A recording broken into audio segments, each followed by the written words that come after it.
everyone. Thanks so much for joining me today. I'm Megan Tyson, one of the National Directors for Hub International's Communication and Design Practice. Our team works with employers of all sizes and from all industries to develop strategies, plans, and materials to support their benefit, open enrollment, and other employee communication initiatives. My topic today is Going Digital, Communicating for Tomorrow. And we all know that keeping your employees connected today and in the future is more important than ever. So taking a look at what we'll cover today. When working with clients over the past couple of months, the main question I've heard is, who is the new us and how do I engage my employees? Now, unfortunately, I don't have a crystal ball to say with certainty who employees will be and what their appetite for information will be. But today I'll be covering a few things to help us navigate through it. I'll be discussing how to keep your employees connected and how to develop engaging messages, key benefits to promote, and how to hold a successful virtual open enrollment. So let's go ahead and dive in. So we all know that reaching employees has always been a challenge, and now it's an even bigger one. Some of the key challenges with a virtual workplace are that 71% of employees do not read or engage with company emails or content. I know that can hurt some feelings, but it's true. And this one's a little bit more sad. Only 13% of employees use the company intranet on a daily basis. And 74% of employees, they feel like they're missing out on company news and updates. And then this one is actually a really great opportunity for growth and evolution in your communication platforms. Employees are 75% more likely to watch a video than read text. So when we think about connecting with employees, how do we want to do it? Successful organizations will be those that integrate and master digital work and really focusing on the output of the work versus face time or time spent at the office. Community, fostering and encouraging employees across teams, across locations and departments to connect regularly. And collaboration, using reliable technology and collaboration platforms to connect employees via video and other digital mediums. Engaging leaders is key.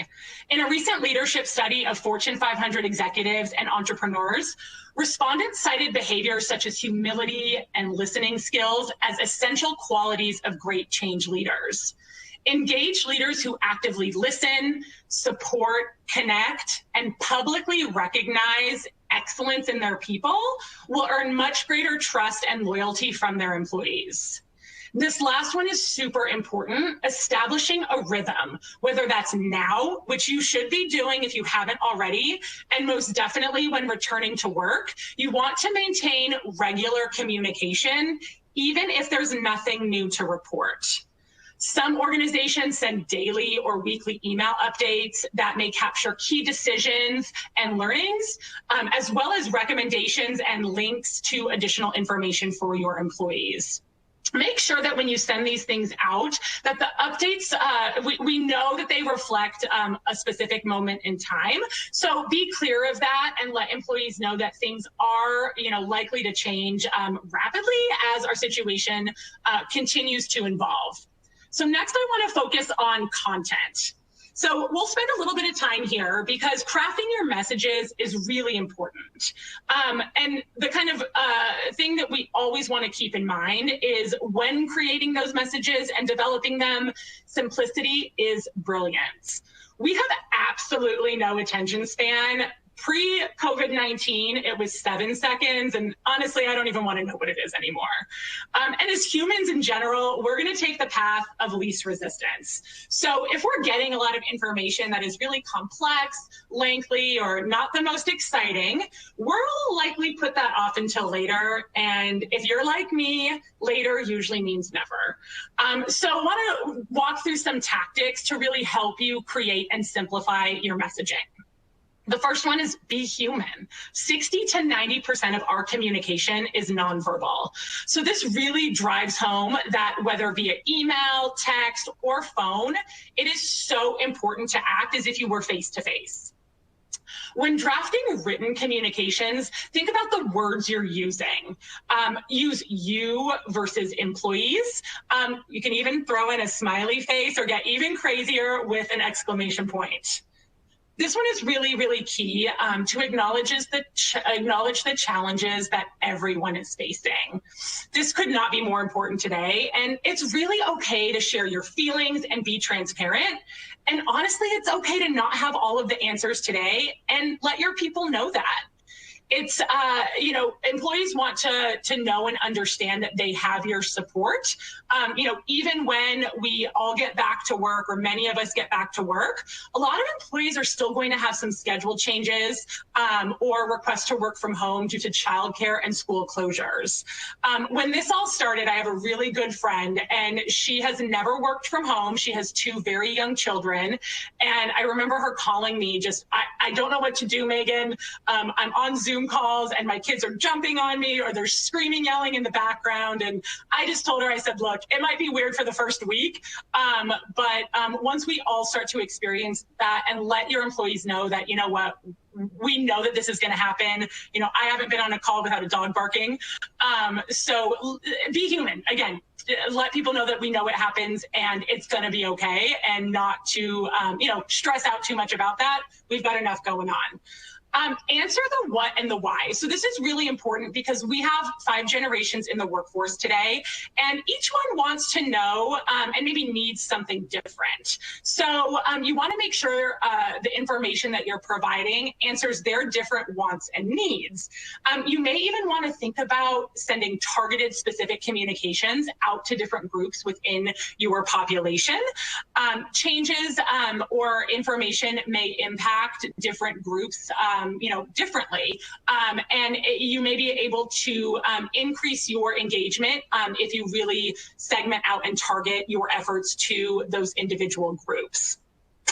And really making it unique will help simplify the message for them and kind of break through some of those stats I shared earlier of a lot of employees not engaging with company content. So unless the content is absolutely exciting, the likelihood of us reading paragraphs or lots and lots of text is very, very low. So using bullet points to break down information is really, really helpful. You'll also want to avoid using acronyms. I know, especially in benefits or, internal communication, there can be quite a few acronyms. So if you must use one, make sure you're spelling it out in the beginning of the message so that employees know exactly what you're talking about. And last but not least, consider running your content through an online readability calculator. These are my favorite tool. This is where I get to be a communication nerd, because we can take content that we've developed, that you've developed. You can copy and paste it into these online readability calculators, and it's going to tell you what grade level you're writing your content at. And it's definitely pretty eye-opening. A lot of times we think, oh, this is perfect, this is great, super easy to understand, like I understand it. And then we run things through that and it's written at a 12th or higher grade level. We want to shoot for about an 8th grade reading level. That's a strong average of what the average person can read at. So if you're at or below that, you are in a really good place. You can Google readability calculator, and there are tons of free resources out there. All of them are great. Some even provide you with tips and tricks on how to shorten and simplify your content, which is really, really helpful. All right, so now that you've crafted your message, how are we going to get it out? You've got to think about a multi-channel engagement strategy and use a variety of mediums. The majority of us are communicating a lot more frequently, and a lot of us are communicating a lot more efficiently across this virtual environment. So to do this well, you want to make sure that there are opportunities across the organization at every level for every team to communicate with each other, or for you to communicate with your population using a variety of channels. So video, again, as I said, employees would much rather watch a video than read text. So that is a great opportunity for you to start incorporating video if you're not already. They can really help you be more human while also simplifying a complex or maybe difficult message. So the data is telling us that video works, and it doesn't have to be super fancy. So you can pull out your iPhone, record yourself, or leadership, depending on what your message is. Or you can use a software kind of similar to what you're seeing today to bridge a PowerPoint with a voiceover or a live session. It can really, really go a long way regardless of the medium that you're using. Offering real-time updates to employees and being able to reach their spouses and dependents is really, really, really important. And doing that through a public microsite or portal is really, really easy and successful. It's becoming so much more common across the different organizations that we work with. The website is outside company firewall, and it does not require a password. I'll let you guys kind of absorb that. I know sometimes that's a little frightening, but the websites, they don't have to hold all of your company's secrets, but allowing your employees to access that information when they need it is key. We're a want what we want when we want it or when we need it type of culture. And so, providing your employees the information when and where they need it is just so important. In internal communications, it's really okay and smart to steal from marketing. We have 30 seconds to grab someone's attention, so you don't want to waste it. Emails are a great way to do that, and you can grab attention with images and graphics, and definitely don't forget a call to action. You want to make sure your employees know exactly what you want them to do or need from them. You can also consider using a tool that can provide you some metrics to see, how your employees are interacting with the emails. Are they reading them? Are they clicking through links that you have provided them? To really see what that looks like for your population. You can use digital signs and banners, web ads on your intranet sites or other portals that you have. This just provides, again, a nice visual way to let employees know something, that may be going on and link them to where they can find additional information, whether that's, key to benefits, open enrollment, or just latest company updates. And then finally, you can use text messaging.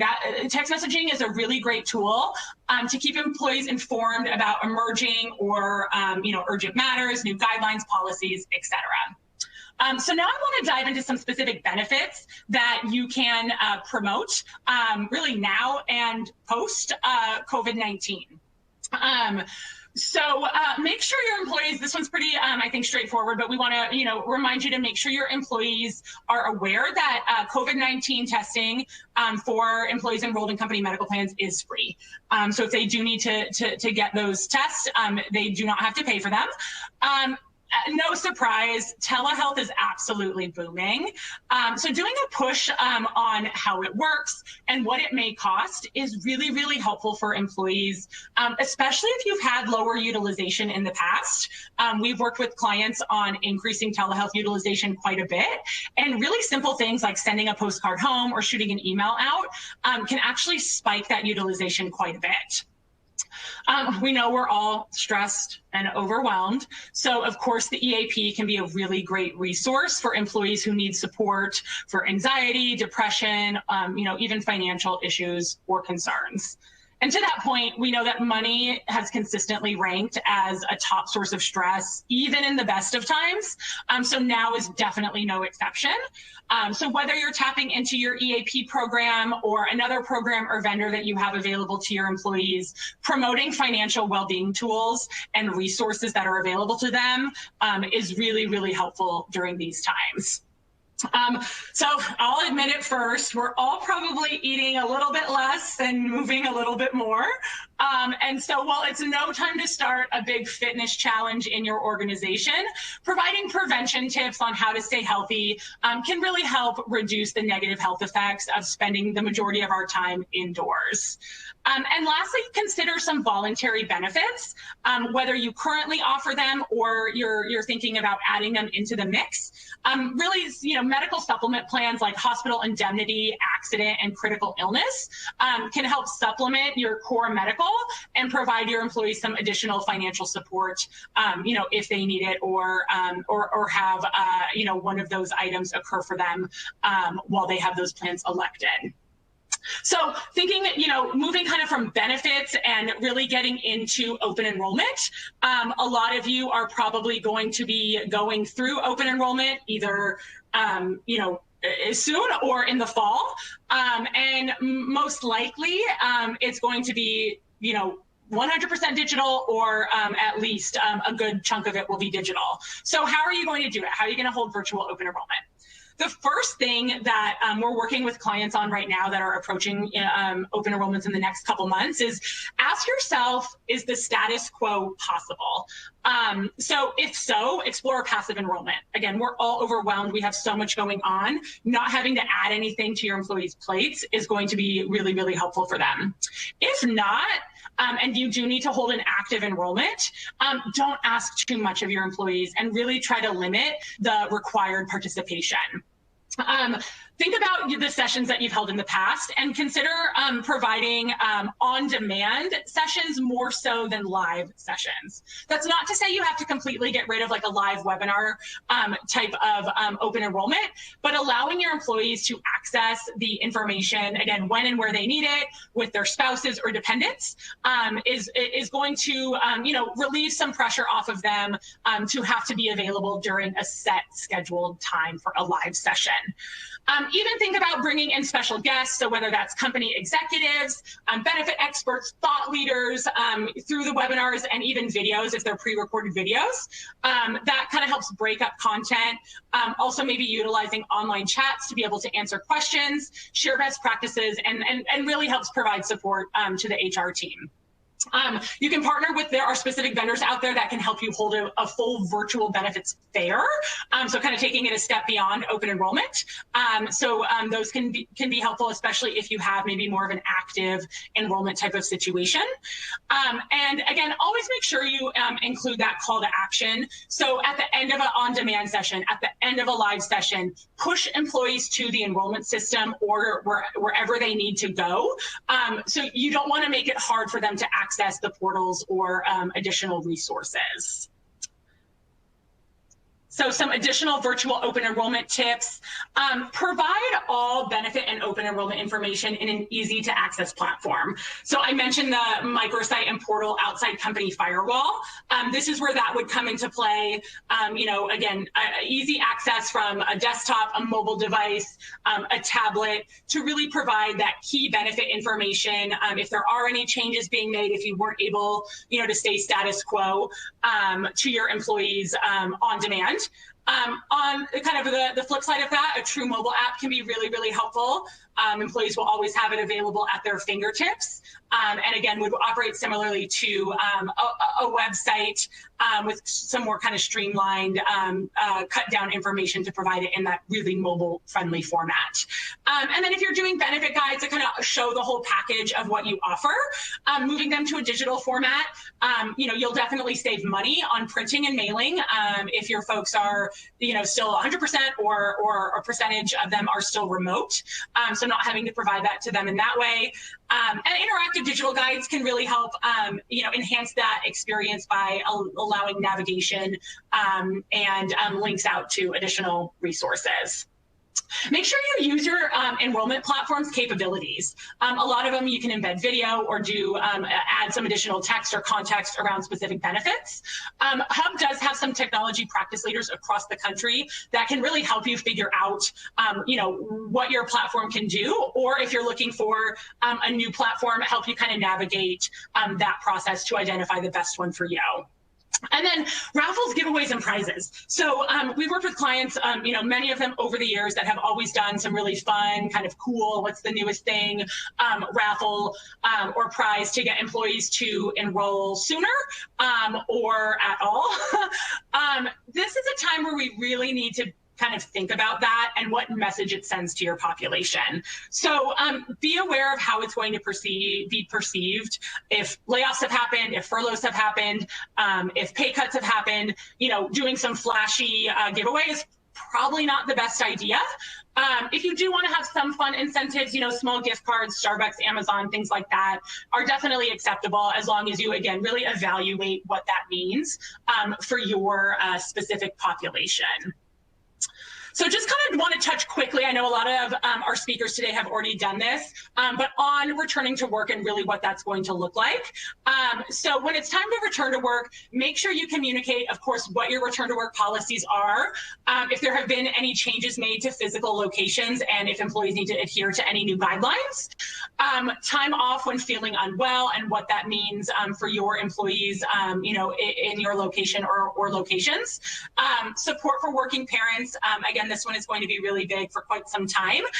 So if you have any programs or policies specific to your working parents, make sure they're aware of what those are.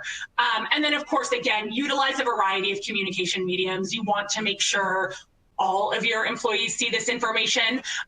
So getting it out in a variety of ways, is really, really key. So I want to wrap up with 4 communication methods that if you're not doing them, I want you to start doing them now, or at least start figuring out how you can. They're not anything too crazy, so don't get worried. So instant information. The way we communicate has absolutely changed, and we expect information to find us immediately rather than having to spend time searching for it. 34% of employees are currently dissatisfied or extremely dissatisfied with communications they're experiencing at their workplace. And honestly, it's kind of easy to see why they're frustrated because we know that employees spend on average about 2.5 hours a day looking for that information that they need. That's more than 1 whole week lost every single month of your employees just looking for things. So mobile first employee communication. Millennials represent 50% of the workforce worldwide and are projected to represent 75% by 2025. And just in case you were like me when you read that, that's in 5 years. Gen Z is right on the heels, right? And Gen Z is really now what we're focused on. And I don't want to say worried about, but there's a whole new landscape out there with Gen Z coming into the workforce. Both generations are, of course, very tech savvy and mobile oriented. They grew up and are growing up with technology all around them. So you want to have them engage with content that you share with them in that mobile way, which means you need to provide it in a mobile way. So adapt your internal communication methods to really meet them where their consumption habits are, which again, it's mobile. All right, so tailored employee communications. We touched on this a little bit earlier today. Employees only open about 24% of the emails that they receive. And that information overload really has some negative effects on their ability to focus solely on a task. So instead of pushing out that blanket email to the entire organization that, frankly, it can be irrelevant to a lot of your population, think about breaking out your employees into different groups. For example, if there is an impact to a certain benefit that you offer, maybe it's being reduced or going away, evaluate if it makes sense to send out to the whole organization or just to the affected employees that are currently participating in that benefit. And then lastly, the shift toward visual storytelling. So this one, I love this one. I think it's so interesting. The average person remembers about 10% of what they hear when tested 3 days, 72 hours later. But when you add visuals into that mix, that increases to 65%. We are visual human beings. So making sure that you add visuals and graphics into your communication will really help allow your employees to interact with that content, make it fun and engaging.